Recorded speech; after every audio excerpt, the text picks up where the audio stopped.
Don't blink, it's your boy Ink. Welcome to the commentary show. We are doing well on this 5th May 2025. Today we're talking more about. I have to check that I have enough battery. What are we going through? 29%. We're still Gucci, dude. 25 minutes. We're still extremely Gucci. So, today we're talking about G Eternal, which is the Gundam application that came out last week. I gotta say, it is phenomenal. Gotta say, it is so freaking good. And I know I did a little video, but then I was like, no, I like this game so much. I like this game so much that I'm truly gonna be giving out a proper review. So Gundam, like I said in the first video, am I supposed to do like a second video, or am I supposed to? It's the second video. So here's a recap of the first video. My apologies. We don't know much about the first. We don't know much about anything from Gundam. There's a lot of. Let's go with negative first. Then we'll go with positive. There's a ton of Gundam, but they all look kind of alike. There's a lot of fighter that you can choose. And the fighter you can choose that is actually quite nice is. This is so complex. I think I have to restart from zero. So we started to play. This is my second thought of G Eternal. We started playing a game called G Eternal, which is a Gundam application. Here's my first and second thought of it. I think it's a great game. So let's get into a review if you don't mind. I mentioned before having next to no knowledge on Gundam. And when I said that, I meant it. I have next to no knowledge. I know what a Gundam is supposed to look like. I know exactly what it's supposed to look like. But do I know more than that? Not really. This is as far as my knowledge go. So we're playing this game, and the very first thing that you notice is how much content there is. There's pages after pages after pages of different Gundam, and these are the good guys. So you have the good guys, which is the Earth Federation, which is the Gundams, and then you have the bad guys, and there are as many bad guys as there is good guys, right? So then you even have some of them that can transform into airship. They all have, and this is the cool part. So technically speaking, you have different. It's a gacha game. So you got different rarity. With the low rate rarity, what you can do with those, the fact that you can use all of the unit is actually quite nice. So the first unit you're gonna have is low rarity. What you're gonna do with the low rarity is you're just gonna be using them as a fodder in most games. And these games, not. In these games, you can develop. Now, the greatest thing is, once you clear a campaign stage, you can sweep it. So, for example, I cleared this stage, and it gives me a specific unit, right? This unit sucks, but I can sweep it, and sweep it, and sweep it, and sweep it, getting it. And then by getting it, I'm able to evolve it. So, evolving is actually quite cool. You can assemble. So, for example, some of these units only have one tree, one evolution. Some of them have 2 or 3 evolution, right? Now, the strongest of the strongest has multiple, so you need like 3. One of them is 15. There's 15 just upgrades. Get the character that you want, right? Now, this is the assembling. The problem that I have is a lot of the Gundam are similar, right? But then at the same time, it's just a matter of which one you prefer. Now, with the higher rarity, they have special skills. So, for example, I have this one where it's just amazing. I have this Gundam where when you kill another enemy, you have a second move. So this Gundam that I have has 3 moves. You kill one enemy, you get another one. You kill another enemy, you get another one. So this is phenomenal. A second thing, you have this perfect support system. The support system is a supporter. So supporter, they're gonna give attribute bonus to each of the Gundam on the field. So more health, more attack, which is great. Ultimately, they're not super good, but no. They have 1 skill per battle. So it's energy restore or it's HP restore.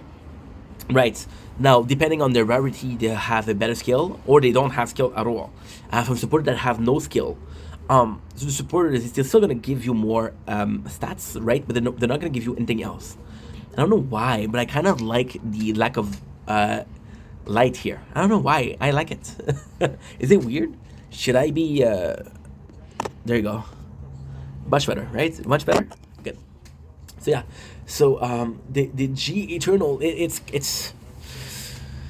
the supporter are cool, but the actual thing that I love is the commander. So every single time that you have a Gundam, you have a commander. Now the commander is actually super cool. So you have commanders that are exceeding at a close combat, so you'll give them a Gundam as close combat, right? The best thing about it is you can only unlock them with story. So you play the story. For example, yesterday we did we killed the enemy called the Desert Tiger.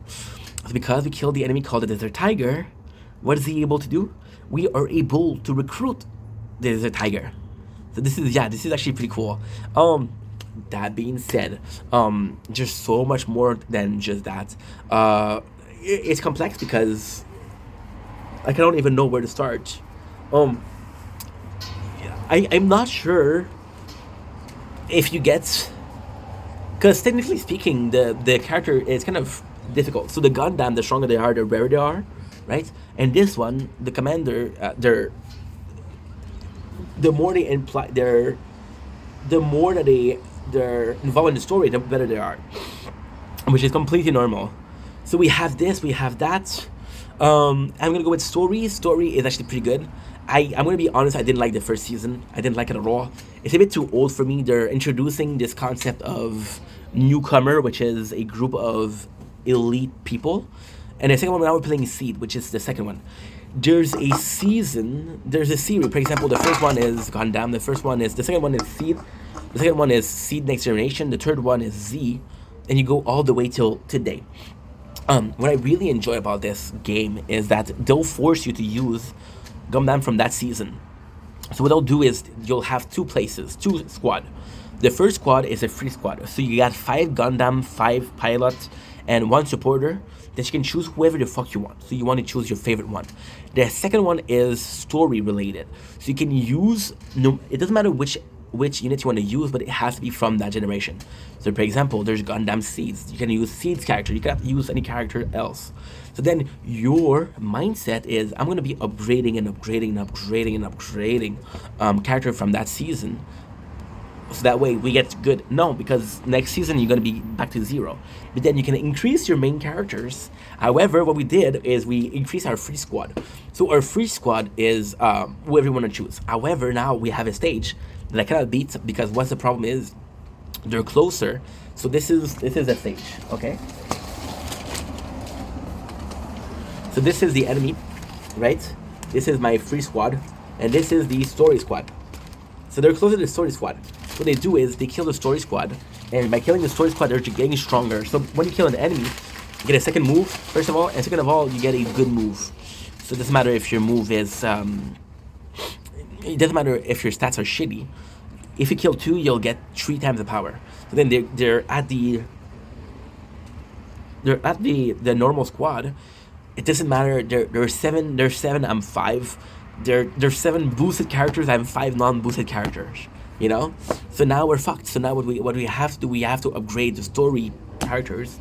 But upgrading the story characters, it implies that when I'm gonna be done with this series, I cannot do anything. Right? So what you would do is you would increase your characters, and then those characters can carry over, which is really good. That's really nice. The auto system is also super cool. There's a lot of story. I'll be honest and say this first season, the story was pretty hard to get. The second story is actually way better.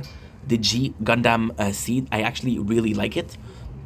And what I'm gonna say is, it's funny because I got a tattoo of Bleach. Ishigo Kurosaki, we got Bleach, right? I love Bleach. I absolutely love Bleach.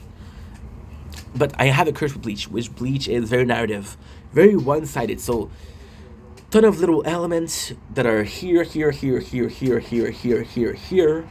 a conclusion that's only this one, right?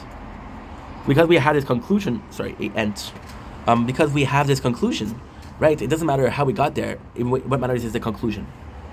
Now we have another case where there's another manga where there's multiple cases. For example, Naruto, where there's this point, and they end up at this, and this, right? So it's actually quite nice. Now with Gundam, what is actually quite cool is they're visiting every story, every story. There's something you're gonna like, something you're not gonna like. With Bleach, if they would do a second Bleach, I don't know if I would read it. If I would read the second generation of Bleach. However, if there was a game covering the Bleach, the second season, I would possibly play it. You know? This is what's interesting with Gundam. I would never watch the whole season. I will never watch a whole series. I will never watch 26-something season of Gundam. Yeah, I would play the game. This is actually really, really, really nice. And that is pretty much it. That's my review of Gundam. Great game, great potential. Cannot wait to see where it goes. It is kind of repetitive, but it's actually quite nice because you have auto. So it's basically a chill game. It's basically a super chill game.